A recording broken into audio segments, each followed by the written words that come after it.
Hello everyone, Kung here.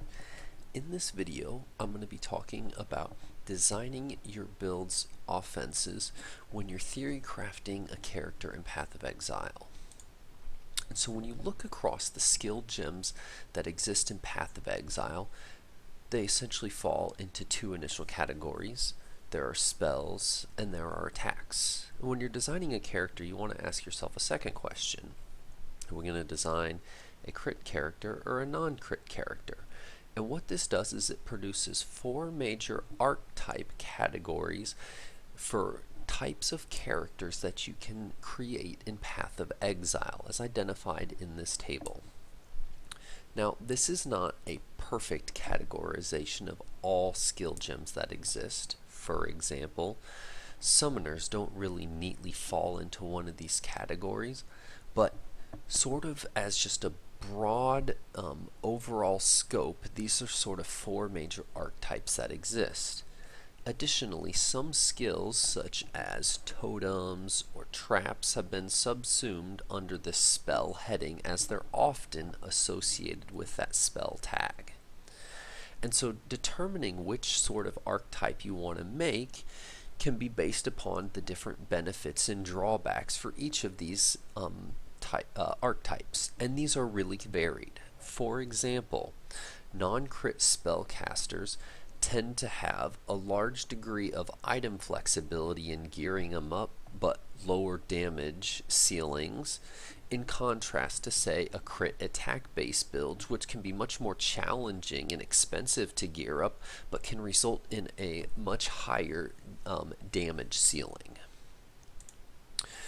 And so when you're trying to scale your offenses for your build, there's a language distinction that is often not well understood that I want to clarify.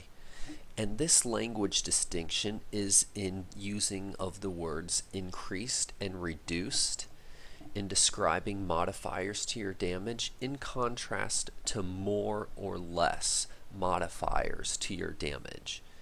And the reason that these are different is whenever the increased or reduced language shows up, the way Path of Exile calculates with these values is they're added all together. And so examples of this include the faster projectiles gem, which includes increases to projectile damage as well as increases to projectile speed. These can increases and reductions can show up in the tree, such as the form of increased physical damage, as well as on jewels or other items, such as increased cast speed or increased attack speed. And the key thing that, again, that I want to emphasize is that when this language of increased and reduction is used, all of the modifiers that contain these words are added together. And this is different than whenever modifiers involving more or less occur, because rather than combining them through addition, they're combined through multiplication, and that's the essential difference. And this difference is critical because it results in a different way of scaling damage. And so examples of where this more and less language shows up is sometimes on gems such as the melee physical damage support gem, and it can also sometimes occur on other gems such as the skill gem Flame Surge, which will do 50% more damage to burning enemies. It can show up on the passive trees such as the new Keystone Elemental Overload, and it can also show up in ascendancies as well, such as the Marauder's Berserker Ascendancy. Again, I want to note these are not exhaustive lists of where you can find these modifiers, but just some examples of them. More and less multipliers do tend to be a little bit uncommon, but they still exist. And so this is critical because the way Path of Exile calculates damage, which is on a per hit basis, it does this by taking the base damage of the skill or weapon that you're using, and then it scales this by multiplying it by the sum of all those increased and reduced modifiers, and then it scales this again by the product of all those more or less multipliers. And I want to note that this is on a per damage or damage per hit. This is not your deeps or DPS. The way that that's calculated is based upon what your average damage per hit is, which, keep in mind, when you're using a spell or an attack, there's a range of damage that can occur. And so the way that that average is determined is by scaling the bottom end and the top end and averaging them, and then that value is scaled up by the number of times that that spell or that attack occurs in a second. I want to note this is a crude approximation because what hasn't been accounted for here is if, although spells have a 100% chance to hit, assuming the enemies within the parameters needed, attacks don't necessarily have this. If you're non-resolute technique, that there's some accuracy rating that comes into play, but accuracy, how frequently you hit, is based upon your own accuracy and the evasion of the enemy, and so there's going to be some variation here. Again, also with crit-based builds, we haven't. This also needs to account for the times when you hit but you don't crit, and the times that you hit but you do crit. But this sort of essential idea for average DPS can be identified through this formula. And so what I really want to highlight with this damage calculation is how these more multipliers work and why they're really so desired. And so imagine you have some elemental spell that you're using, and imagine you're supporting it with controlled destruction, say level 10, and elemental focus, say level 10, and these have a 34% more and a 39% more damage modifier on them. And so because they are more multipliers, they are multiplied together first before scaling the base damage, and this is in contrast to if these would say increased would be added together. And so because these are more damage multipliers and they're multiplied together, what this does is it results in a scaling of the base damage by a little over 86%. And so this means that in order to obtain the same type of scaling, you'd have to have 86% increased.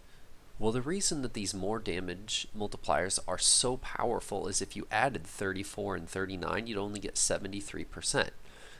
But the fact that they're more multipliers gave us a little over 86% increase. So the TLDR is that more damage multipliers are the most powerful kind of damage scaling because they do it in the most efficient manner. That's what makes them such strongly desired and sought after damage modifiers. And so in addition to wanting to stack as many of these more modifiers, there are other considerations you want to think about. Are you going to hit slowly but hit really hard? Or do you want to have faster hits but not have them hit as hard? In addition to determining which of these two types you want to fall into, you also need to balance this with your attack and cast speed appropriately. One consideration is you need to make sure that you can support the mana cost if you're increasing the number of attacks or casts that you're doing in a second. And it's also important to consider the skill that you're using, because not all skills scale the same way with attacks or casts. For example, traps are based much more around single hard hits, and Ice Crash it has 25% less attack speed. So if you had 80% increased attack speed from gear, gems, the tree, and everything, it'd be like only having 60% increased attack speed with a skill that didn't have this less attack speed modifier. And so it's also important to think about when you're running through and playing the game, you really want to kill white mobs in about 1 hit and magic packs in somewhere around 2 to 3 hits. Additionally, the skill that you're using, if you're going to be adding flat damage to it, regardless of if it's attack or regardless if it's spells, you need to look at the skill's damage effectiveness. Skills should explicitly state this, and if they don't, it's assumed to be 100%. And so you need to really address this question in planning your offense. What's your plan to scale the damage? And you need to have a plan in place. In closing, I want to caution you against comparing tooltip deeps and trying to get a grasp of, is my build doing enough damage? And the reason you have to be careful is you can't just compare them across skills. So a 10k tooltip Ice Crash is not going to give you the same kind of clear speed that a 10K tooltip Ice Trap build does. To help you get better at designing your offenses, I'd encourage you to look back at builds that you've played before and try and understand what they did that made them so strong on offensively. Really look for those more multipliers and where they're obtained from and how many of them are stacked together. Good luck. If you have any questions, comments, feel free to post them below. I'll also post a link to the full video description as well as a write-up that I'm putting together on the forums. Thanks for watching, and I'll see you around.